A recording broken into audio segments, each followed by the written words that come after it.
Bismillahirrahmanirrahim guys, sekarang ada babe rolen, babe roti molen. Roti ini dibuat yang pasti rasanya enak. Ya, ada 3 rasa. Nih, ada pisang keju, ada tape keju, ada pisang coklat. Ini dibuat tanpa bahan pengawet dan melayani pesanan-pesanan kalian yang seputaran Jabodetabek, bisa buat nemenin ngopi, buat acara-acara boleh. Dan ini karena gue paling suka pisang keju, nih gue dulu yang nyoba nih. Nih dia tuh kayak crunchy gitu depannya tuh. No.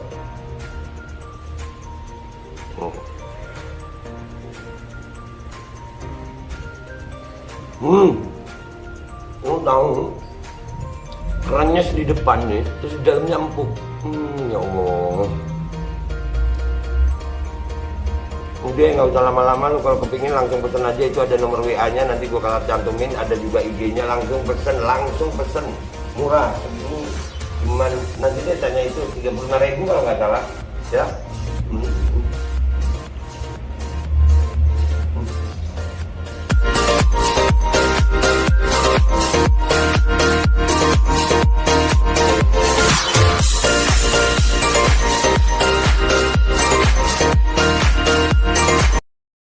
Dan semoga Allah subhanahu wa ta'ala menghancurkan sehancur-hancurnya para pelaku pembantaian 6 syuhada pengawal kami dan yang memerintahkannya, serta para aktor intelektualnya juga yang merestuinya, dan semua yang terlibat dalam pembantaian sadis dan brutal tersebut secara langsung maupun tidak langsung.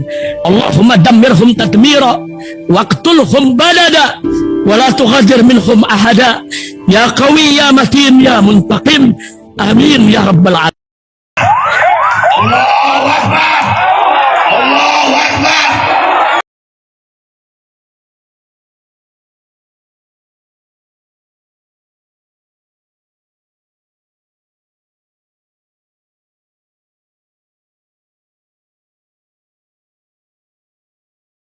Tongkat komando itu adalah lambang dari kekuasaan. Nah, polisi tidak boleh. Polisi ini kalau diperintah kamu keluar lewat atap, oh enggak bisa Pak, aturannya harus lewat pintu. Jadi saya harus lewat pintu, harus seperti itu. Maka judulnya kepala polisi, bukan komandan. Kalau komandan, saya komander, saya Sabda Pandita Ratu, apa kata-kata saya, itu militer. Ini tidak terjadi, tapi di polisi kan masih dengan tongkatnya itu. Nah ini tidak boleh. Itulah sama Pak Jokowi, jangan dibawa tongkatnya, karena seorang polisi tidak punya kekuasaan kewenangan untuk memerintah seperti itu. Yang ada hanya menjalankan, melaksanakan aturan perundangan yang ada. Nah itu. Jadi ibaratnya itu masinis kereta api, jalankan saja itu gerbong itu menurut rel yang sudah ada. Hanya sampai di situ, itulah polisi. Sehingga tidak perlu menggunakan tongkat komando. Lalu yang ketiga, HP. Bukan handy talkie. HP ini kan hanya golongan tertentu. Nah inilah hedonis, kemajuan. Tidak bisa seperti itu. Panglima TNI apa bawanya? Handy talkie. Itu apa? Karena dia memberi perintah kemana-mana, bukan kepada HP kepada semua orang. Dan yang terakhirnya itu apa? Ajudan. Ajudan ini lambang apa? Dayang-dayang. Kenapa seorang Panglima TNI itu punya ajudan? Karena dia menghadapi selalu situasi yang tidak menentu. Sebagai seorang militer, di mana saja musuh. Tapi sebagai seorang polisi yang menjaga keamanan dan ketertiban, dia selalu harus tampil memperlihatkan, ini loh situasi saya aman. Jadi saya bisa naik mobil sendirian, saya bisa jalan tidak pakai pengawal, karena situasi di wilayah saya aman. Kalau polisi sudah jalan dengan 8 ajudan, nah itu artinya tidak aman lagi ini Indonesia ini. Nanti gara-gara polisi jalan dengan 8 ajudan, kopi saya jadi mahal Pak Darmansyah. Loh kok bisa jadi mahal? Ya pasti high risk country ini katanya. Terlalu banyak, lawannya polisi kan penjahat. Artinya banyak ajudan, banyak penjahat, situasi tidak aman, barang-barang jadi mahal. Kenapa? Asuransi mahal. Gara-gara asuransi mahal, kopi yang diminum jadi mahal, Pak. Jadi gara-gara ajudan, kopi Pak Barmansyah jadi mahal. Nah itu, makanya Pak Jokowi bilang, udahlah nggak usah pakai itu. Jadi bisa bayangkan kalau seorang Kapolri bisa jalan-jalan di Jakarta tanpa ngoeng-ngoeng pengawalan dengan tenang dan tertib, itu saya kira besok banyak sekali dari luar negeri datang. Kok pintar Indonesia ini ya, bisa tenang begini, tidak ada siapa-siapa yang ditakuti. Tapi yang terjadi kalau Kapolri jalan, ngoeng-ngoengnya 10 meter sebelumnya sudah bunyi, jalan sudah ditutup. Takut ada yang nahan, ada apa. Ini kan lambang yang ketidakbeneran ini. Disadari apa enggak coba itu? Malah kita bangga. Nah ini beda dengan militer. Kalau militer iya cepet-cepetan di sana nanti ada yang datang. Nah ini tuh jauh karena polisi itu temennya itu adalah masyarakat. Sehingga dia harus bangga apabila dia berjalan tanpa pengawal, tanpa dayang-dayang, tanpa ngoeng-ngoeng. Karena semua apa? Tertib dan lancar. Itu harusnya itu ukurannya keberhasilan seorang polisi. Lah sekarang kita bilang, oh ini si A hebat, si B hebat, si ini. Apa ukurannya hebat seorang polisi?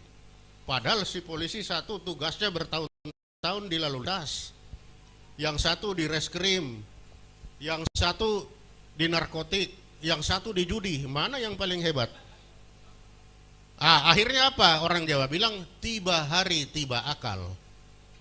Teringat saja yang dipilih. Kasus Teddy Minahasa yang bukan orang Minahasa. Nah, ini kasus yang sangat menarik bagi saya. Iya, kenapa?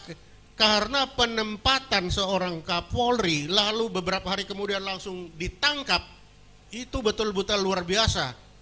Karena apa? Saya selama dinas untuk menempatkan seorang menjadi panglima di satu wilayah itu 6 bulan sebelumnya kita sudah memeriksa, melihat sejarahnya. Apa ini track recordnya? Itu 6 bulan sebelum dia ditempatkan. Sampai hari terakhir Wanjakti, tak ada enggak dosa-dosanya? Ya saya tukang catat dosanya. Makanya saya tahu. Begitu tidak ada dosa, oke, putuskan, diangkat. Lalu tiba-tiba 2 hari 3 hari kemudian ditangkap. Nah orang yang paling salah ya waktu harusnya. Jadi kalau ini terjadi artinya apa? Ada data, ada informasi yang tidak sampai kepada Kapolri. Kan ini pembuktian. Artinya apa? Ada kesengajaan atau memang tidak ada sistem di dalam polisi ini. Ini sistem, situasi yang membuktikan. Ini tidak ada sistem. Jadi apa judulnya? Tiba hari tiba akal. Teringat langsung diangkat. Dan ini dikonfirmasi oleh Pak Susno. Apa Pak Susno bilang? Ada Kapolda yang 2-3 kali Kapolda terus. Ya iyalah pantas kalau tiba hari tiba akal. Kalau tidak ada sistem. Tapi kalau ada sistem 6 bulan sebelumnya itu sudah dibikin aturannya. Tapi masalahnya di polisi sekarang ini apa, siapa yang terbaik, siapa yang bagus? Saya kok belum lihat orang-orang dari intelijen polisi itu jadi Kapolri. Nah ini. Nah jadi apa standarnya itu? Tidak ada. Lalu kasus dari pelajaran Kanjuruhan ya. Dari situ apa yang bisa saya dapat? Waktu saya di Angkatan Laut selalu kalau ada latihan, kalau ada operasi, yang pertama sebelum berangkat yang kita lihat dulu pertama itu adalah standar operation prosedur. Prosedur dulu dalam latihan L1 itu dulu kita cek. Jadi misalkan kalau kemarin di Kanjuruhan mau ada sepak bola, kita periksa dulu, coba lihat standar operasi prosedurnya seperti apa. Berapa orang yang kamu kerahkan, senjata apa saja yang dipegang, peluru gas air mata itu berapa yang ada, siapa yang memegang senjata itu, kapan peluru itu ditembakkan, Siapa yang memerintahkan untuk menembak?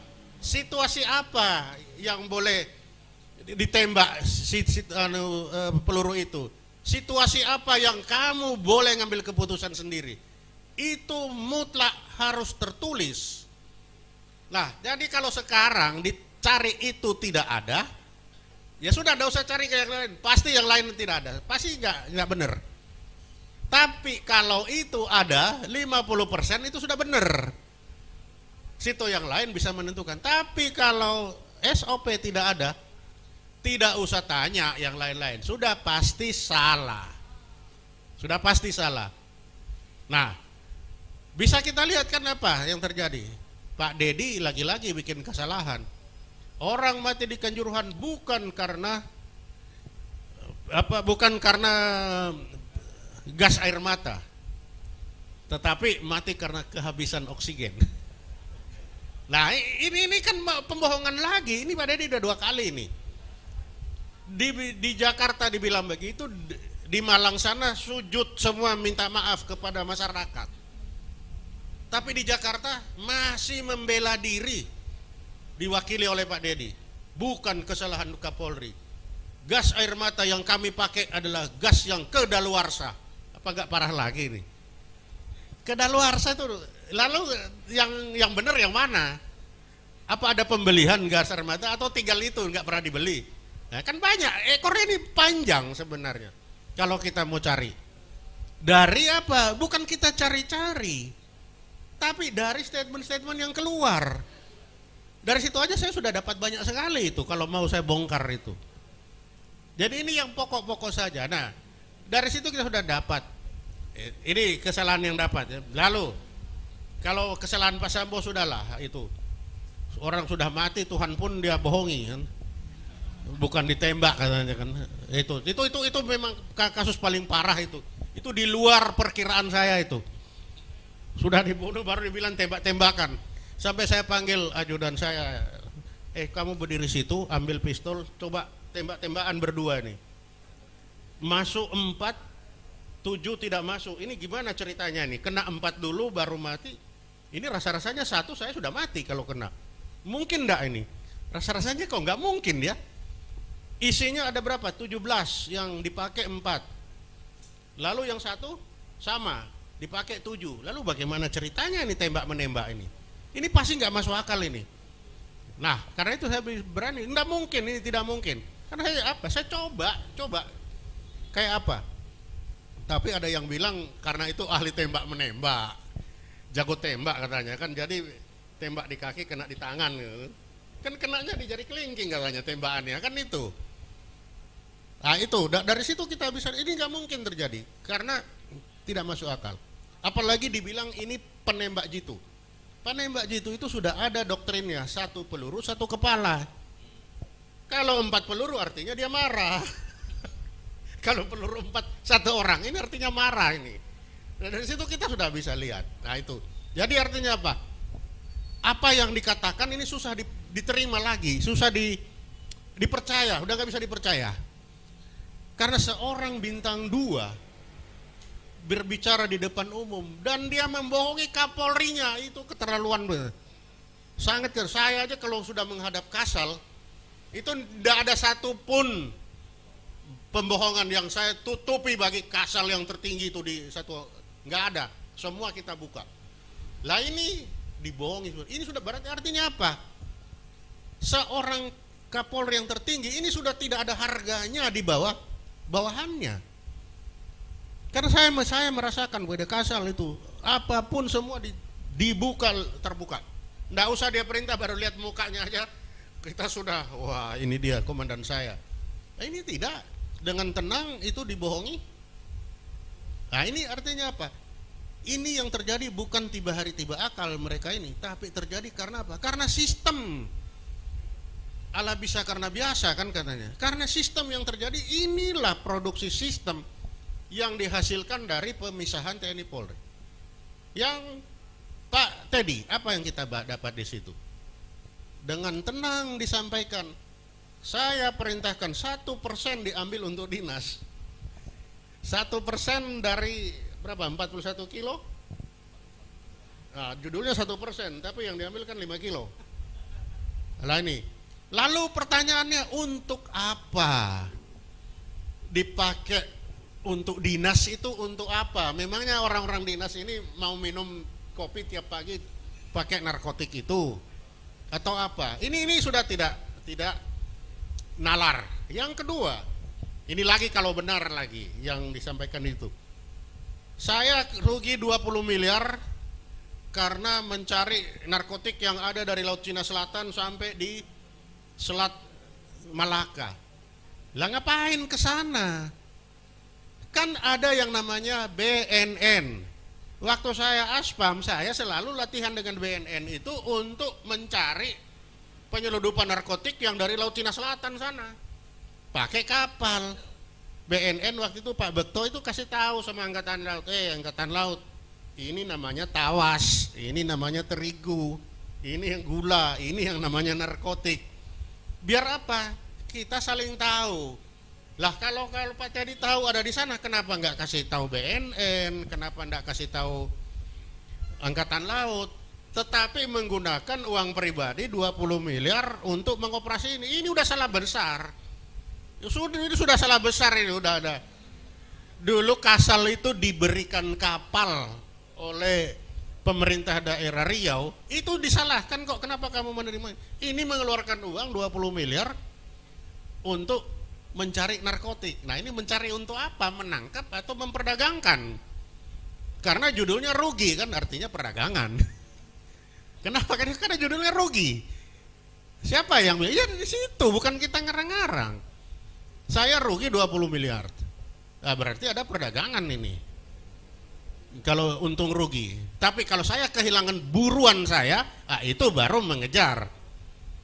Nah kalau saya selalu memegang begini, kata itu akan menghasilkan logika, logika itu akan menghasilkan tindakan. Jadi setiap kata-kata saya amati.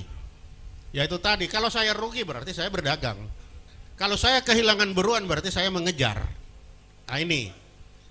Jadi dari kasus 3 ini, kita sudah bisa lihat bahwa ini sudah rusak sistem yang di dalam itu. Sudah terjadi blok-blok, kalau tidak dibilang faksi atau apa. Ada yang urusan narkotik, ada yang urusan yang namanya perjudian, ada yang perdagangan orang. Itu sudah terjadi blok-blok di sana. Dan masing-masing tidak mau lagi sharing informasi kepada yang lain, tapi sendiri. Nah ini tanda-tanda sudah rusak. Sistemnya yang rusak, tidak ada lagi sistem yang bisa dipakai di dalam. Ini pembuktian. Sehingga kalau ini dibiarkan, ya kita tinggal tunggu waktu lagi akan terulang. Sehingga bagaimana ke depan? Ya kalau ke depan yang pertama tadi kita lihat dulu aturannya. Diganti dulu itu, dicabut dulu itu PP nomor 2 2003, direvisi. Setelah itu direvisi baru kita lihat. Ini polisi 450.000 span of control itu kayak apa itu?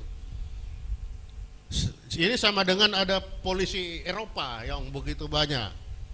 Dengan 450.000 orang harus mengurus, kita ada 403 berapa suku bangsa ini. Dari sekian suku ada berapa banyak budaya. Padahal polisi ini kerjanya itu kan ada di sekitar-sekitar wilayah-wilayah tertentu yang berbudaya sama di wilayah tertentu. Nah, apakah kita akan tetap menggunakan sekarang si penugasan itu lintas dari Aceh tiba-tiba ditaruh di Papua, dari Papua di Miangas, dari Miangas tiba-tiba di Rote? Apakah masih begitu? Apakah masih relevan? Ini kalau militer menempatkan militer itu di mana saja itu relevan. Kenapa? Karena militer itu tidak pernah tahu di mana dia akan bertempur, sehingga dia harus disiapkan di segala medan. Tetapi bagi polisi dia sudah tahu tempatnya. Selamat siang Pak. Ya, selamat datang. Kalau polisi tempat penugasannya dia sudah tahu, sudah pasti. Nah, sehingga apakah kita masih akan mempertahankan seperti sekarang. Nah, ini tugas kita bersama melihat apakah masih. Sebagai contoh, Angkatan Laut ini. Angkatan Laut ini agak beradaptasi dengan situasi. Apa itu? Dulu Angkatan Laut itu hanya hidup di kapal-kapal.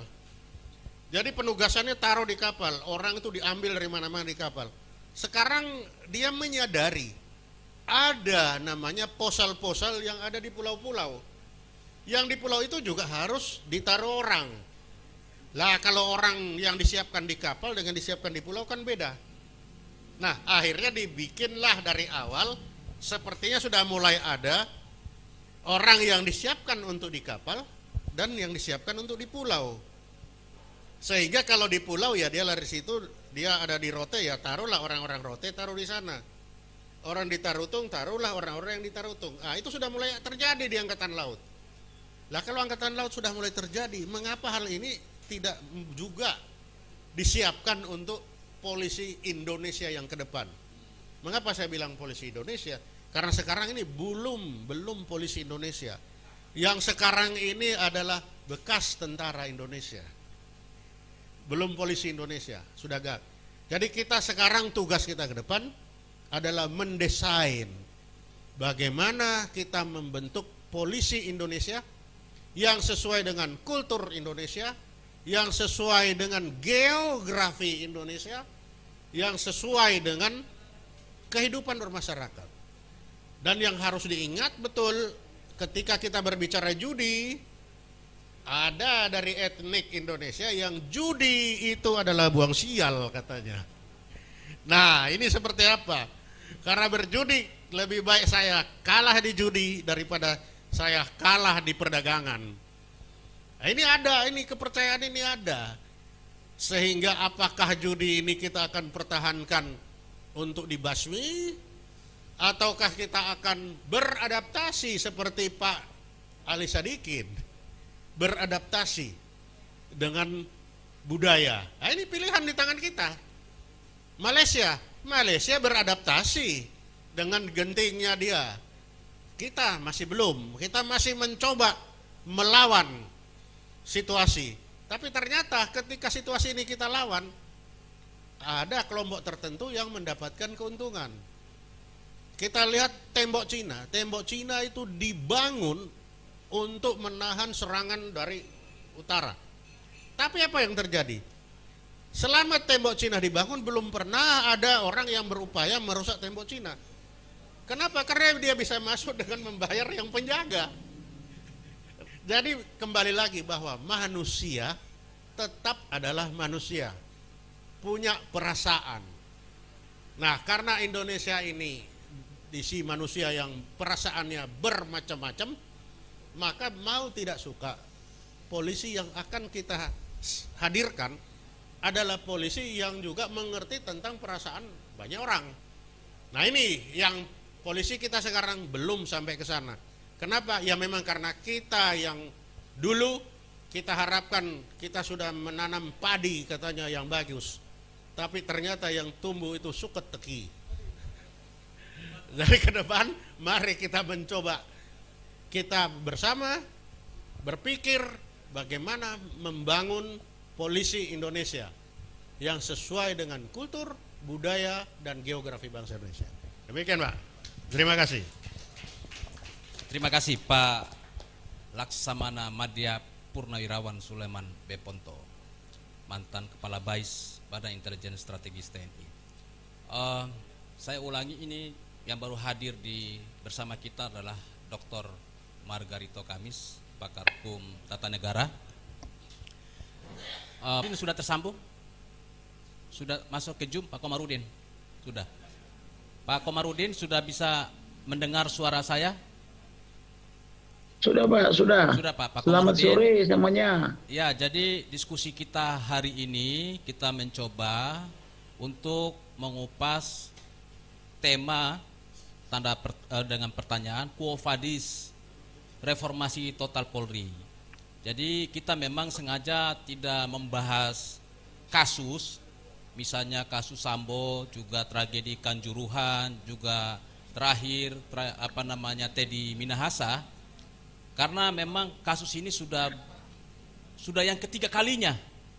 Jadi pertanyaan besar kita di Kopi Party Movement ini adalah apa yang salah dengan kepolisian kita, ya kan? Lalu pertanyaan kedua, kalau ada yang salah, apa yang harus dilakukan, apa yang perlu dirombak? Kami mengambil tema reformasi total Polri karena begini Pak Komarudin, Polri yang ada saat ini adalah produk dari gerakan reformasi 1998. Saya waktu itu bersama teman-teman terlibat aktif, dan saya yakin anggota Polri dan pimpinan Polri maupun perwira dan Polri saat itu tidak terlibat dalam memisahkan Polri dari ABRI atau TNI. Nah, sekarang ini mereka menikmati hasil reformasi itu, dan kemudian kita dapatkan hasil seperti yang ada saat ini dengan 3 kasus besar sekarang. Jadi kasus yang menurut saya itu kasus apa istilahnya kejahatan paling kelam lah, pembunuhan, narkotika dan judi. Saya persilahkan kepada Pak Komarudin untuk menyampaikan pandangannya. Baik, terima kasih. Jadi yang bermasalah di kepolisian ini pertama pola rekrutmennya. Saya teringat dulu ketika abang saya mau masuk institusi ABRI sekitar 30-35 tahun yang lalu, mereka melakukan pemeriksaan yang sangat ketat. Yang mau masuk lingkungan ABRI adalah abang saya, mama saya, ibu saya, tante saya, nambur saya, tulang saya semua diperiksa. Apakah punya track record yang baik atau tidak. Jadi sangat ketat. Beda dengan sekarang pasca polisi bisa dari tentara akibat dosa daripada Orde Reformasi menjatuhkan Pak Harto. Sekarang ketika rekrut polisi bukan lagi didasarkan pada moralitas dan ketangkasan, tetapi adalah seberapa besar uang yang bisa disetor kepada pengurus-pengurus atau panitianya. Sebagai contoh, di mana kasus Gulal, ada dari Jambi sudah lulus polisi, anak seorang polisi juga, tapi polisi tingkat rendah di Kecamatan Muara Tebo. Ketika dia lulus polisi tahun anggaran 2022, sudah mau masuk pendidikan, bahkan sudah latihan 6 bulan, karena tidak bisa menyetor harapan daripada panitia, maka namanya dicoret dari daftar pendidikan, padahal sudah lulus. Dia ikut gelombang kedua, tetapi dia diganti oleh yang tidak lulus di gelombang pertama. Dan mereka sudah mondar-mandir ke Jakarta melakukan protes, baik ke DPR, ke Kapolri, ke Kapolda, dan ke segala arah. Tak hasil. Alhasil ketika saya datang ke Jambi, ibu yang berkerudung ini memeluk saya dan dipoto oleh kerabatnya. Dia mengadu dengan air mata bahwa anaknya sudah ikut pendidikan tetapi dicoret.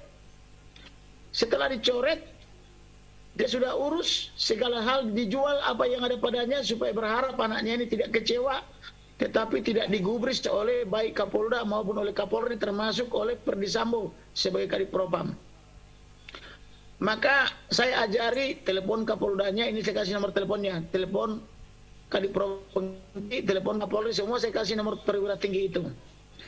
Maka mereka tak ditanggapi, lalu dikirimlah WhatsApp disertai foto saya dan WhatsApp. Barulah langsung diminta oleh Kapolri supaya dia datang ke Jakarta dan diberikan uang 3 juta dan difasilitasi di Hotel Ambat beberapa hari yang lalu. Lalu anak yang sudah lulus polisi ini dipitnah mengandung penyakit. Seolah-olah dia mengandung penyakit sehingga dikeluarkan dari pendidikan dan diganti dengan yang tidak lulus dari gelombang pertama, ranking 500 sekian. Tetapi saya ajari dia supaya diperiksa ke rumah sakit dan diperiksa di rumah sakit Santo Teresia di Jambi, ternyata tidak ada penyakit itu cuma hoax. Karena yang menciptakan penyakit itu adalah dokter polisi yang berasal dari Batam, sedangkan dia tidak pernah ke Batam. Lalu untuk meyakinkan Kapolri dan jajarannya termasuk Biro SDM, dilakukanlah pemeriksaan beberapa hari yang lalu di Bareskrim, di Mabes Polri, ternyata dia sehat, tidak ada penyakit yang dituduhkan itu. Saya lagi menunggu ini beberapa hari ini, apa solusi yang bisa diberikan oleh Kapolri, apa yang bisa diberikan solusi oleh Kepala Biro kepolisian khususnya sumber daya. Jadi dia dilayani oleh pangkat paling rendah AKBP, diantar jemput ke hotel dan dilayani oleh jenderal. Inilah ajaibnya negara kita ini. Lalu bagaimana dengan calon-calon polisi yang lain? Maka saya katakan di kepolisian itu sumber daya manusianya itu bermasalah, rekrutmennya bermasalah, kemudian juga penempatannya bermasalah. Ada tanaman keras, ada yang sudah mati hidup kembali. Ke tanaman keras itu ada polisi puluhan tahun dia menduduki satu jabatan terus gak mau dipindah. Sedangkan yang sudah mati hidup kembali, yaitu tadi sudah tidak lulus pendidikan dari gelombang pertama, tapi bisa menggantikan yang lulus pendidikan di gelombang kedua. Ini sangat bermasalah. Di tentara tidak ada seperti itu setahu saya. Nah kemudian permasalahan kedua adalah selain pola rekrutmennya, pola mentalnya. Mental kepolisian Indonesia itu sangat bobrok, sangat buruk. Kalau tidak diberi uang, dia tidak mau kerja. Jadi mentalnya mental uang, mental ayam.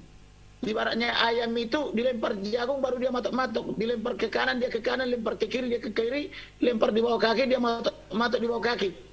Itu mental kepolisian kita karena mengabdi kepada mafia. Jadi mereka semua jadi budak-budak mafia, baik itu mafia tanah, mafia hukum dan mafia-mafia lainnya termasuk mafia narkoba, kemudian mafia apa itu judi online dan mafia-mafia lainnya. Yang berikutnya adalah masalah salaryman atau pembayaran gaji atau honor. Kepolisian kita itu honornya dari pemerintah sangat kecil sekali, bahkan di bawah UMR. Akibatnya mereka semua tidak mengabdi lagi kepada rakyat dan negara, tapi mengabdi kepada mafia. Sehingga mereka walaupun pendapatannya di bawah UMR, tetapi mereka jauh lebih kaya daripada pengusaha. Pengusaha puluhan tahun belum tentu ada uangnya ratusan miliar sampai triliunan. Tetapi pejabat Polri yang gajinya di bawah UMR, uang mereka itu atau aset mereka itu rata-rata ratusan miliar sampai triliunan. Ini kan ajaib negara Pancasila ini. Mulut selalu mengatakan aku Pancasila, hormat bendera merah putih, tetapi perilaku nonsen. Nah, itu penyebab pertama. Jadi solusinya adalah kita harus rekrut kepolisian atau harus rebut kepolisian dari tangan mafia. Kita berikan dia gaji paling kecil 30 juta supaya dia fokus kerja tanpa harus merebut jabatan, tanpa menyuap kepada atasan. Kemudian yang jenderal kita berikan ratusan juta. Yang penting betul-betul fokus kerja untuk masyarakat. Apapun yang mengadu kepada kepolisian, semua dilayani. Karena kenapa? Tidak perlu lagi memakan uang hasil korupsi atau mengabdi kepada mafia. Kemudian adalah pola pemberian jabatan atau kedudukan. Sejak Jokowi menjadi presiden sangat bermasalah. Karena Jokowi selaku presiden mengangkat kepala kepolisian dan pejabat-pejabat kepolisian dari tingkat yang rendah, yang penting berteman dengan Jokowi atau dengan partai Jokowi. Sebagai contoh, ketika Pak Tito Karnavian menjadi Kapolri, dia menggantikan terlalu banyak senior di atasannya. Sehingga akibatnya ketika beliau jadi Kapolri dia stres. Karena kenapa? Susah mengendalikan senior-senior ini. Bahkan suatu saat saya diundang ke pesta perkawinan di Sampurna Strategic Square. Karena dia Kapolri dengan angkatan yang lebih muda daripada yang senior-senior. Ketika para senior itu lagi berfoto di depan, itu Master of Ceremony bilang, Bapak Kapolri mohon diberikan waktu untuk mengucapkan dua restu. Tolong kepada angkatan XXX ini supaya memberi kesempatan. Tetapi angkatan seniornya itu tidak ada yang mau. Mereka malah bilang di sini yang berlaku senior angkatan. Begitu. Jadi akhirnya sampai beberapa menit itu Kapolri berdiri terus, saya di belakangnya untuk menyampaikan ucapan dua restu di Sampurna Strategic Security. Artinya beliau sangat tidak dihargai karena terlalu muda memimpin yang senior. Dan itu diulang lagi oleh Kapolri di zaman Pak Listio Sigit. Pak Listio Sigit juga saya lihat stres karena orang-orang senior ini tidak patuh kepadanya. Jadi oleh karena itu ke depan jangan lagi mengangkat pemimpin dari junior. Bikinlah hierarki dan struktural. Pilihlah pemimpin dari paling senior supaya dia tidak dilecehkan atau tidak diabaikan sebagai pemimpin. Itulah kira-kira yang bisa saya sampaikan untuk memperbaiki polisi ini. Maka tema kita sampai 2024 adalah rebut kepolisian dari tangan mafia, rebut pemerintah dari tangan mafia, kita usir mafia. Malah kalau saya jadi presiden nanti sekiranya ada mencalonkan dari independen, saya akan mengusir semua mafia dari Indonesia dan mengambil semua tanah yang dikuasai mafia yang berjumlah jutaan hektar, sedangkan rakyat banyak yang tidak punya tanah, tidak punya air, tetapi dia harus bernyanyi Indonesia tanah air beta, Indonesia tanah airku, tapi dia tidak punya tanah dan tidak punya air. Maka menyanyikan Indonesia Raya itu cocoknya berdiri di Malaysia atau di Singapura atau di Thailand. Di sanalah aku berdiri katanya. Jadi kita hanya kebagian berdirinya. Tanah dan airnya sudah jadi milik para mafia, yaitu menguasai tanah jutaan hektar per satu orang atau per perusahaan. Itulah kira-kira tema kita. Oleh karena ini, karena momennya sudah dekat kepada pemilu 2024, mari pilih pemimpin yang baik dan benar. Saran saya, kalau bisa di tahun 2024 kita pilih pemimpin yang berlatar belakang militer. Kita rindu zaman Orde Baru, zaman yang disiplin, yang korupsinya tidak besar-besaran seperti sekarang ini, yang pelanggarannya tidak terjadi di mana-mana. Sebab sekarang ini yang terdapat adalah multifungsi polisi. Padahal Orde Reformasi menolak difungsi ABRI.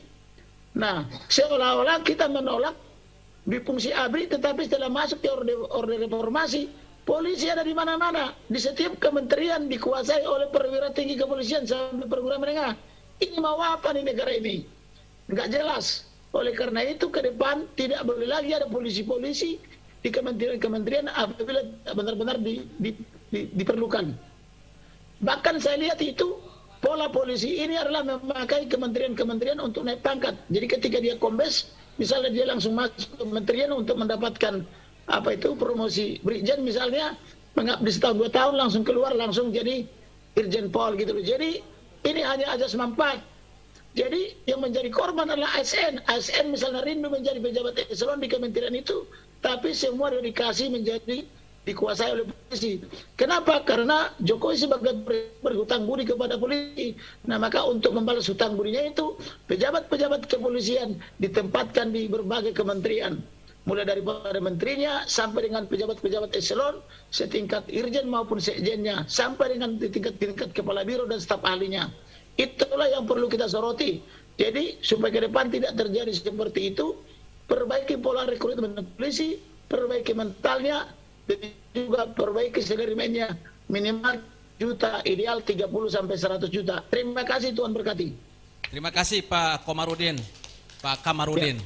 Terima kasih ya. Jadi sudah bergabung bersama kita Pak Susno Duaji. Kita langsung ke Pak Susno dulu, baru saya akan meringkas apa yang disampaikan oleh Pak Ponto, Pak Kamarudin, dan juga nanti akan dilanjutkan oleh ada Haris Ajar juga sudah bergabung di Zoom. Nah, bersama kita di forum ini ada Dr. Margarito Kamis dan Dr. Sidra Tahta. Saya langsung ke Komjen Pol Purnawirawan Susno Duaji, mantan Kabar Eskrim Polri. Pak Susno, apa mendengar suara kami dari sini? Halo Pak Susno. Halo Pak Susno, suara Pak Susno coba di. Halo, dengar. Ya, dengar ya Pak Susno. Ya. Kita ketemu lagi walaupun via Zoom ya. Dulu ketemu sama saya di Dukun Kopi. Waktu itu Pak Susno ditangkap di bandara oleh. Ya. Jadi Pak Susno, hari ini kita mengangkat tema Quo Vadis Reformasi Polri, ya. Karena ada 3 peristiwa terakhir yang bikin hati kita benar-benar sangat pedih ya. Kejahatan paling kelam umat manusia yaitu pembunuhan, narkotika, dan juga judi itu sekarang ini disematkan ke institusi Polri. Yang mestinya mereka bertindak untuk memberantas, tapi mereka justru menjadi bagian dari kejahatan-kejahatan itu. Pertanyaan besar dari kami di Kopi Party Movement ini adalah apa yang salah dengan institusi Polri kita sehingga lahir seperti seorang Sambo, lahir seperti seorang Teddy Minahasa, dan juga lahir terjadinya tragedi kemanusiaan di Kanjuruhan gitu. apa yang salah dan apa yang mestinya dilakukan oleh kita semua untuk membenahi institusi Polri kita. Saya persilakan kepada Pak Susno. Halo Pak Susno. Ya, saya silakan yang lain dulu. Saya menata ini dulu, menata apa namanya? Oh, kalau begitu saya Pak Haris Ajar ada. Pak Haris Ajar udah masuk. Pak Haris Ajar. Ya, saya mendengar dulu aja. Pak Haris Ajar. Ya, hadir. Ya. Pak Haris Ajar mengikuti diskusi dari tadi ya. Ikutin. Oke, saya persilakan kepada Pak. Coba di zoom-nya masuk ya. Bentar. Kameranya. Nyari posisi dulu, nyari posisi. Ambil posisi dulu, ya kan. Saya juga posisinya belum bagus ini, masih. Oke. Posisi supaya kita sesuai dengan semangat reformasi Polri. Siap. Iya.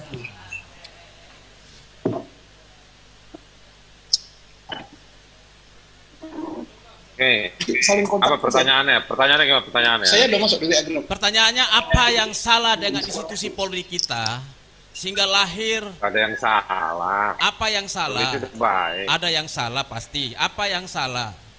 Tadi Pak Soleman Ponto menjelaskan bahwa yang salah itu masih istilahnya yang salah itu adalah sistem, struktur dan kultur Polri kita masih militeristik. Jadi ada kesalahan dalam pemisahan Polri dengan TNI di zaman Orde Reformasi ini, ya. Sehingga Polri masih membawa-bawa sistem, struktur dan kultur militer, misalnya masih pakai tokat komando, ya kan, bawahan masih ngikuti yang atas, lalu Polri masih statusnya sebagai PNS seperti TNI. Teks bahasa Inggrisnya dimatiin aja dulu. Saya langsung ke Pak Haris Ajar ya. Ya. Sebelum dilanjutkan, saya mau saran buat menjadi operator Zoom ini teks bahasa Inggrisnya dimatiin, ya, mengganggu karena nggak sesuai juga sama omongan kita kan. Nanti yang baca jadi bingung. Nggak ada teks. Baik, ya kalau kamu di offline nggak ngelihat, kita yang di layar ngelihat ini bahasa Inggris. Ada bahasa Inggrisnya ya. Sampai lion lah diomong-omongin kan nggak sesuai. Baik, Ibu Bapak sekalian, terima kasih. Ada sahabat saya Pak Soleman Ponto gitu ya kan.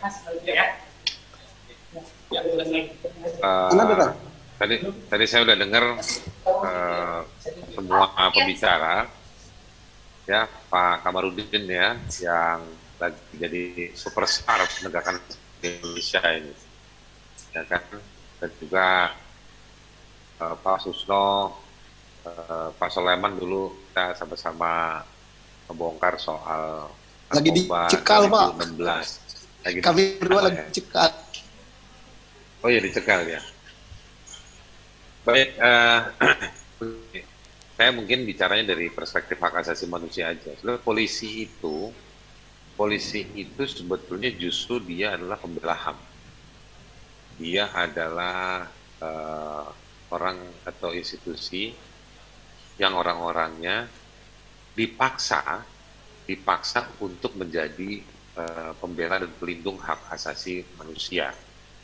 Kenapa? Karena polisi itu fungsinya dua, meskipun di Undang-Undang Nomor 2 tahun 2002 dibilangnya 3 kan tugas polisi kan, keamanan, ketertiban dan penegakan hukum. Tapi sebetulnya keamanan dan ketertiban itu kurang lebih satu angle lah. Dia angle soal penggunaan kekuatan fisik. Sementara kalau penegakan hukum adalah bagian dari, kalau Pak Sacipto Raharjo, profesor dari Undip, dia mengatakannya sebagai ujung tombak dari penegakan hukum. Nah, jadi dengan dua kamar besar tadi itu, polisi ada dua kebutuhan penegakan hukum dan kebutuhan soal keamanan. Maka yang namanya negara Republik Indonesia ini, yang kita ini semua lahir di tengah-tengah sudah ada republik itu, kita harus negara ini menciptakan, karena negara memiliki kewajiban untuk melindungi dan menjaga dan memberi pelayanan hukum tadi itu. Nah, untuk itu kan dia dikasih kewenangan tuh, dikasih biaya, dikasih alat, tetapi alat dan kewenangan tersebut itu disalahgunakan. Nah, kita lagi di tengah gelombang yang ketiga dalam penyalahgunaan wewenang alat dan saya mau nyambung nanti apa yang dibilang oleh Pak Kamarudin tadi itu. Tengah situasi, jadi ada tangan, ada alat, itu ada gelombang, kita ada di gelombang ketiga kejahatan negara dalam bidang ekonomi dan hukum. Gelombang pertama dulu itu yang dilakukan dengan mobilisasi kekuatan fisik, ya. Jadi orang diculik, orang dibunuh, diberondong di jalanan gitu kan. Dulu banyak, meskipun sekarang juga terjadi, tapi sebanyak dulu. Jadi model kejahatan negara seperti itu. Masuk dia ke gelombang kedua, di mana para aparatus negara itu disuap. Jadi dia mentalitasnya hanya digaji terus disuap. Nah, di gelombang yang ketiga, ternyata yang menyuap itu posisinya ada di dalam institusi negara. Jadi yang berbisnis itu ternyata sudah para pejabat negara. Jadi bayangkan di dalam negara itu isinya orang yang punya kepentingan bisnis atau kelompok orang yang mewakili kepentingan bisnis, tetapi juga punya kewenangan hukum. Gitu. Nah, itu adalah salah satu temuan atau tren dari para analis di bidang ekonomi politik.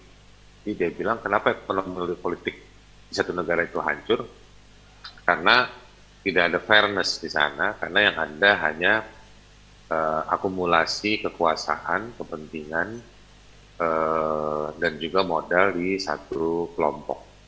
Nah, itulah yang terjadi, kesadaran-kesadaran bahwa mereka itu punya kewenangan yang dicari, kenapa tidak kita aja yang gunakan dan lain-lain. Itulah makanya kalau kita cek di perusahaan-perusahaan tambang, mereka bukan lagi dibayar untuk mengamankan. Yang mengamankan itu levelnya level lokal.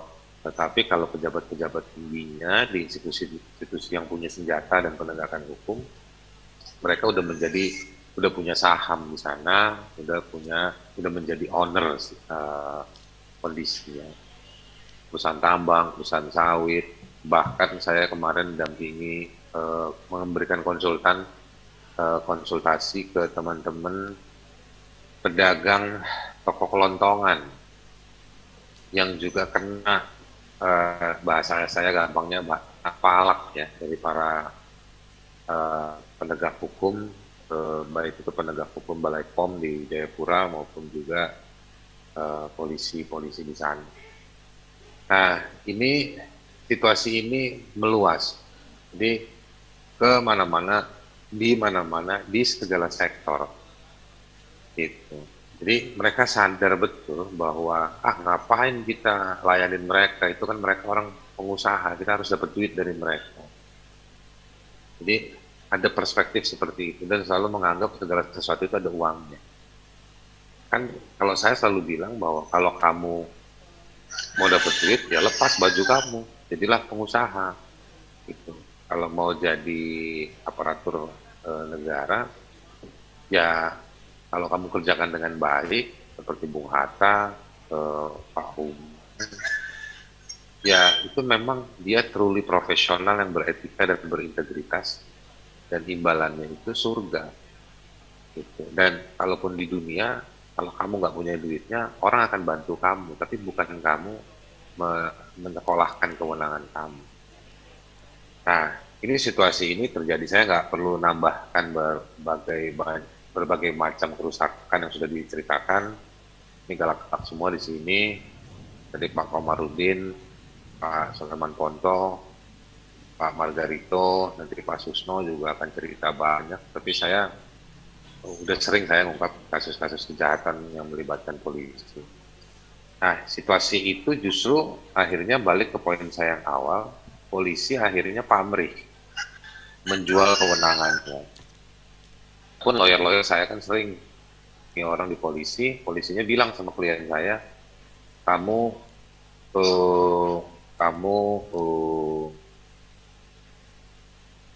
klien saya diginiin, kamu kalau bisa ganti lawyer, lawyernya jangan Haris Ashar, kayak gitu, sering digituin. Jadi udah begitu sangat detail penguasaan dan pemahaman para penegak hukum itu, di mana mereka bisa mencari. Saya pernah didatangi oleh satu pengamen yang ketika masa pandemi mereka nggak bisa kerja dan akhirnya mereka dagang burung. Tiba-tiba mereka dagang online, diarahkan ke satu polsek di daerah Jakarta Barat. Ternyata sampai di sana bukan pembeli, ternyata burung itu disita semua dan ternyata yang mesin itu polisi dan dikenakan tuduhan pasal fatwa ilegal. Kasihan, jadi mereka orang-orang itu udah miskin, mau bertahan hidup, malah dikenakan kasus-kasus seperti itu. Burung-burungnya diambil semua, nggak cuma satu dua orang tapi banyak. Jadi saya ingin menggambarkan dari cerita itu bahwa sampai di orang-orang kecil pun kena, sampai di berbagai isu-isu itu kena. Ini nggak cuma tambang yang gede-gede aja, tapi yang kecil juga ada. Nah, kalau ditanya apakah ada polisi yang baik, kita nggak usah bahas. Memang polisi baik, tugas mereka. Kan misalnya harus dipuji-puji kalau ada polisi yang baik. Enggak, itu memang tugasnya mereka. Nah, sekarang jadi saya ingin mengatakan, balik ke poin saya tadi awal, jadi mereka itu yang harusnya melindungi hak asasi, mereka itu justru menjual kewenangannya. Dan akhirnya ketika dipraktekkan, siapa yang bisa beli, itulah memunculkan praktek diskriminasi. Ya. Jadi dalam banyak kasus, mereka tunduknya pada uang dan juga pada kekuasaan. Gitu. Nah, akhirnya kalau masyarakat nggak punya kekuasaan, nggak punya uang, maupun dia apakah dia jadi korban, apakah dia jadi pelapor, apakah dia yang jadi tersangka. Kalau Anda bukan bagian dari kekuasaan, Anda bukan atau tidak memiliki kekuasaan dan tidak memiliki uang, Anda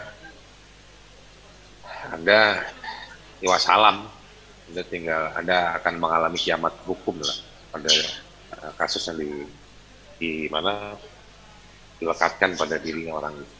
Nah, sekarang bagaimana mereformasinya?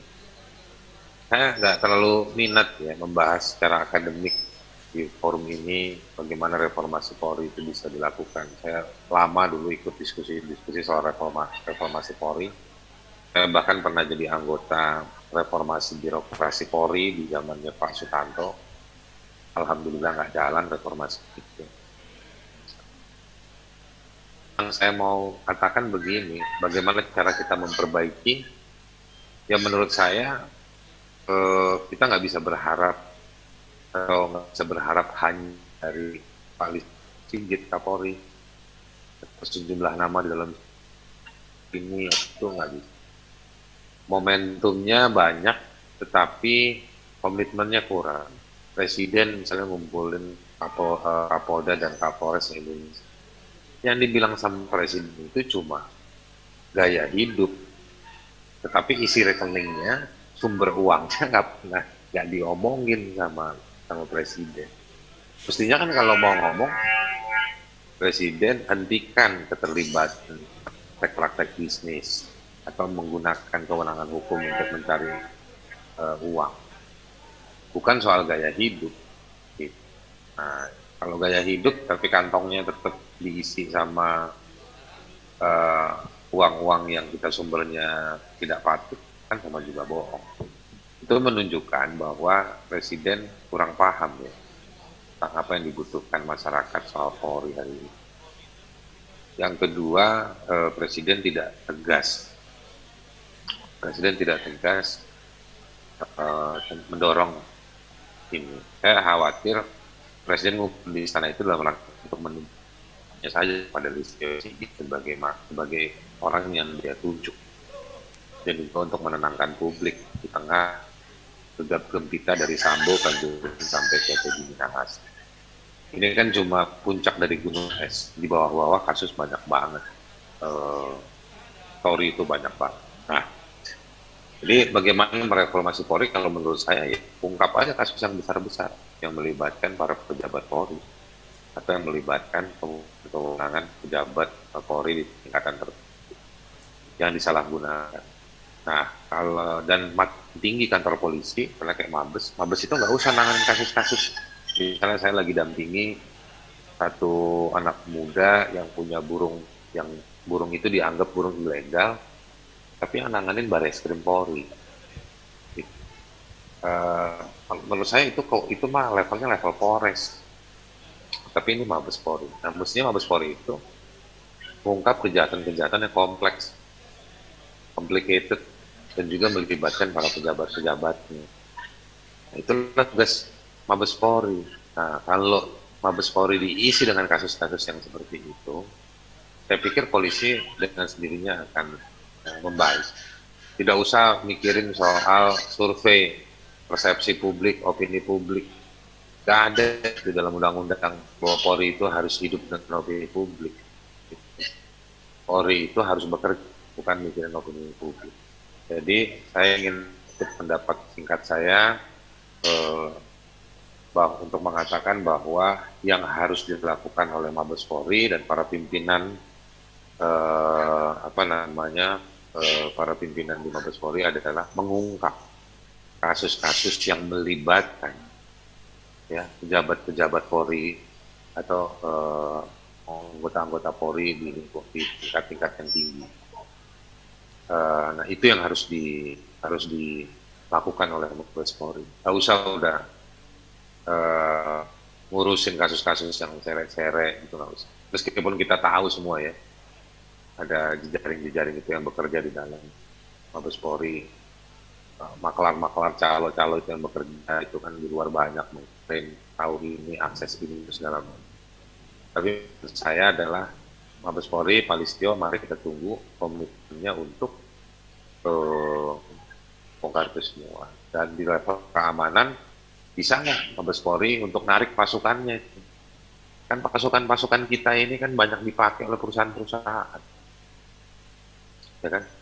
Giliran orang miskin dikasih pasukan yang bawa geser yang udah ada luar sah. Kalau kita tanya sama teman-teman yang advokasi agraria, banyak. Di tengah daerah konsesi tambang, konsesi sawit, dibikinkan barak-baraknya Brimob, pasukan ini, pasukan itu ada semua. Bahkan masyarakat sekitar nggak punya listrik, di barak itu ada listrik. Saya pernah menggerebek dalam arti ngedatengin satu daerah penambangan di Pulau Romang, Maluku Barat Daya. Ya. Di sana di atas itu ada proyek CSR ya perusahaan. Pas saya datang itu tempat, ternyata di situ isinya proyek CSR-nya yang isi polisi-polisi. Lagi pada tidur-tiduran sana. Ya, jadi CSR-nya perusahaan yang isi polisi, ya kan? Lucu. Ya capek lah yang kayak gini-gini negeri kita kayak gitu. Jadi ya mengerakyat cuma dibutuhin kalau mau pemilu aja. Tapi kalau rakyat itu dibutuhin 2, pemilu sama suruh belanja. Kan orang miskin yang suruh beli bawang tuh. Suruh beli bawang, beli gula. Yang harganya ada harga ini, biaya untuk keamanan, biaya untuk suap. Jadi orang miskin yang dihitungan untuk bayar biaya-biaya itu. Termasuk sampai bunga bank itu sendiri. Sebenarnya kenapa minggu lalu ada diskusi dengan ahli perbankan. Kenapa bunga bank? Salah satunya yaitu dia bilang salah satunya ya karena bank-bank ini juga harus nyetor ke sana nyetor ke sini. Dan dibebaninnya ke konsumen perbankan. Makanya bunganya tinggi, misalnya kayak gitu. Jadi ya sebenarnya orang miskin subsidi orang kaya di negeri ini. Jadi orang kaya itu bukan karena kecerdasan, dia cuma karena menguasai kewenangan dan menguasai informasi, dan itu dibiarkan. Monopoli itu, bahkan monopoli itu juga melibatkan para penguasa. Kalau ada yang memberontak melawan, dia dicariin pasal-pasal pidana supaya dibungkam. Ya begitulah ceritanya. Entah 2024 ini kita berubah atau enggak, ya cuman Tuhan dan supir bajai yang tahu kita bisa dapat pemimpin yang baik apa enggak. Saya berhenti di situ, terima kasih banyak. Terima kasih Bung Haris Azhar atas pandangannya. Haris ini di umur 50 masih berani. Kalau saya di 47 saya sudah mulai tidak seberani dia lagi. Apa yang disampaikan oleh Haris Azhar tadi mengingatkan kita pada rekomendasi Presiden dan juga Menko Polhukam. Menko Polhukam dalam menghadapi kasus Sambo ada 2 rekomendasi yang saya ingat. Yang pertama soal gaya hidup, ya, bahwa polisi itu sombong dan hedon. Rekomendasi yang sifatnya struktural disampaikan oleh Menko Polhukam yang saya baca di Newslink itu katanya yang harus direform, yang harus dirombak itu adalah kewenangan dari divisi Propam. Jadi 2 rekomendasi itu yang saya baca terkait kasus Sambo. Lalu Presiden Jokowi sendiri dalam menyikapi kasus Sambo maupun tragedi Kanjuruhan dan terakhir itu Teddy Minahasa itu juga sama pandangannya, bahwa dia minta polisi supaya tidak hedon, ya kan? Tidak sombong, tidak memamerkan kemewahannya karena masyarakat lagi susah. Artinya Presiden perintah supaya polisi ini ya agak istilahnya menyembunyikanlah kekayaannya lah. Gitu loh. Yang paling tragis itu rekomendasi soal tragedi Kanjuruhan.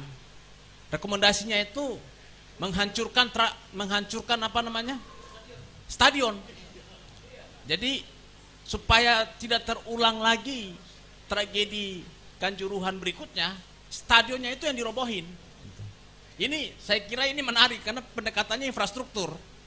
Jadi kita bicara soal sistem, soal struktur, soal kultur, dia bicara soal infrastruktur. Itu persoalannya. Nah, ini jadi pertanyaan besar kita itu begini ya. Tadi Pak Ponto sudah memberikan ilustrasi kepada kita bahwa ketika polisi dipisahkan dari TNI, itu sistem struktur dan kultur di Polri itu sendiri itu belum berubah. Masih rasa TNI. Jadi kalau TNI itu kan dilatih untuk membunuh dan dibunuh. Sementara polisi dimanapun itu pasti dilatih untuk persuasi, dilatih untuk mencegah. Nah tapi kenyataannya kan dia terlibat dalam pembunuhan kasus Sambo maupun di Kanjuruhan itu. Nah jadi pertanyaan kembali, kita bertanya kembali soal ini. Saya ke Pak Margarito Kamis dulu. Kalau Dr. Sidra Tahta ini disertasinya tentang kepolisian, nanti kita kasih di akhir bicara biar dia bisa memberikan alternatif reformasi kepolisian ya.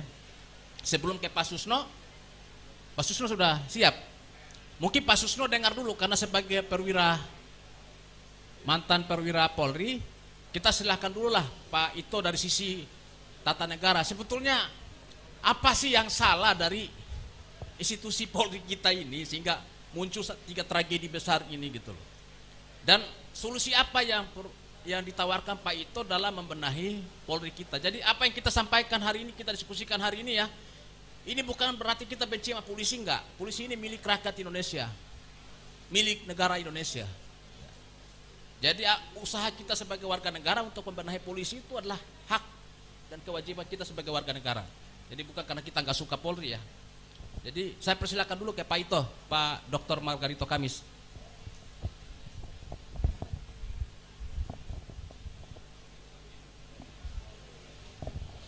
Baik, terima kasih. Assalamualaikum warahmatullahi wabarakatuh. Selamat sore dan salam sejahtera buat kita semua. Pak Jenderal Ponto yang saya hormati, Pak Haris, Pak Doktor siapa? Pak Sidratata, Pak Jenderal Susno, yang amat saya hormati, Pak Haris Asar, juga yang saya hormati, teman-teman media semuanya yang senang saya bisa jumpa di sore hari ini. Saya mendengar ya dengan cermat apa yang disampaikan baik oleh Pak Ponto di ujung tadi, Pak Haris, Pak Kamarudin, Manjuntang. Saya setuju dan beberapa di antara yang mereka sampaikan itu. Dari sudut saya begini, sebagai orang tata negara, saya melihat ada perlakuan yang keliru dari bangsa ini terhadap TNI dan Polri.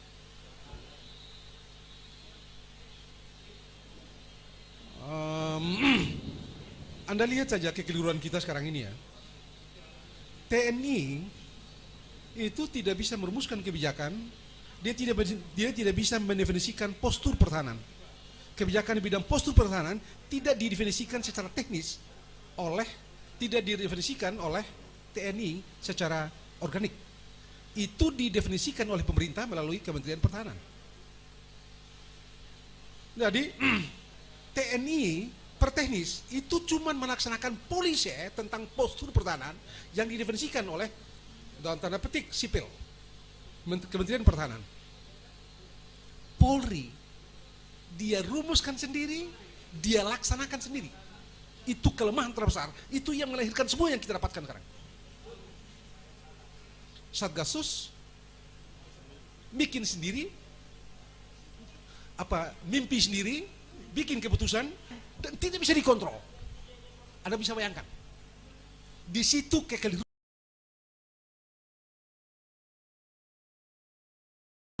fundamental dari perspektif konstitusi. TNI, padahal Anda tahu, kalau Anda cek Undang-Undang Dasar 1945, Anda temukan pasal 30 ayat 3 dan ayat 4. Beda cuma definisi fungsi, tapi statusnya sebagai lembaga sebagai aparatur negara, polisi, tentara dan polisi itu punya aparatur negara, yang satu itu bertanggung jawab di bidang pertahanan dan yang satu bertanggung jawab di bidang keamanan, penegakan hukum, pengayuman, statusnya adalah organ negara. Kenapa TNI diletakkan di bawah Kementerian Pertahanan dan kepolisian tidak diletakkan di satu kementerian? Sulitkah kita menemukan kementerian yang dimimpikan atau yang kira-kira match dengan pasal 30 ayat 4? Tidak sulit. Yang tidak kita punya sekarang adalah Kementerian Keamanan Nasional atau Kementerian Keamanan Dalam Negeri. Kalau kita bikin Kementerian Keamanan Dalam Negeri, maka polisi diletakkan di situ, bukan Kementerian Dalam Negeri. Salah besar kalau kita letakkan di bawah Kementerian Dalam Negeri. Salah, keliru sekali. Karena dua urusan yang berbeda. Dari perspektif konstitusi. Dari perspektif konstitusi, pertahanan adalah satu urusan konstitusional dan keamanan adalah satu urusan konstitusional atau urusan pemerintahan dalam sistem kita itu. Dan di situ kelarahan mendasar kita. Kita salah memperlakukan, menerjemahkan perintah konstitusi. Dan dengan begitu, ya ini hasilnya. Ini hasilnya. Polisi definisikan sendiri mimpi-mimpinya, siapapun nanti besok jadi dari Kapolri, kalau dia bikin sendiri lalu bikin keputusan Kapolri, Satgas Kapolri kan, dia tidak memerlukan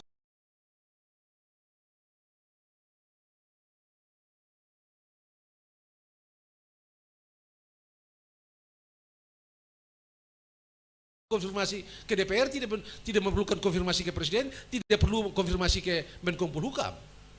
Tidak perlu, dia mimpi bikin keputusan Kapolri dan oke. Tidak ada, oke, fine.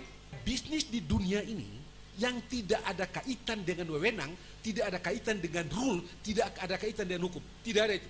Di dunia ini. Dari dulu, dari rumah kuno sampai dan jam ini. Karena itu, silakan hukum untuk kendalikan orang-orang itu. Tidak ada itu di mana-mana. Hasilnya sekarang itu yang tadi Haris bilang, itu penuh dengan hukum. Penuh dengan hukum, jadi mereka kemana-mana. Karena penegakan hukumnya dia. 30 ayat 4 memberikan kewenangan penegakan hukum pada polisi. Tidak ada yang lain. Sementara orang bisnis tahu bahwa tidak ada satupun bisnis yang tidak ada kaitan dengan rule, tidak ada kaitan dengan otoritas, tidak ada kaitan dengan kewenangan. Semuanya berkaitan. Dan siapa itu? Yang paling mungkin cuma polisi. Peganglah dia dan fight. Itu yang terjadi. Itu yang terjadi. Ini yang mesti kita referensikan. Ini yang mesti kita kenali. Nah, dengan lalu ya memang dalam praktek ini keliru lagi dalam undang kamera. Oke, fine, kita sudah tahu. Ini gimana? Ini orang yang menggunakan hukum, yang punya kewenangan mendrive hukum dan punya kewenangan menggunakan senjata. Lo kok ngeceknya kayak gitu? Gimana ceritanya itu? Ini orang satu-satunya institusi yang memegang kewenangan menegakkan hukum dan memegang kewenangan menggunakan senjata pada saat yang bersamaan. Tentara boleh jago, tapi hanya bisa mendeploy pasukan, bisa menggunakan senjata dalam situasi perang. Dan untuk menyatakan perang harus ada konfirmasi, ada pernyataan official secara konstitusional dari Presiden dan DPR. Polisi every day, every minutes, every second bisa pakai hukum, pakai senjata. Bahaya sekali. Tapi itu dia dalam praktek menemukan bos besar itu dengan cara yang tadi itu. Bagaimana bisa kita memperoleh postur penegakan hukum yang oke, yang sepadan, yang kira-kira harmoni dengan yang kita impikan sebagai orang-orang republik.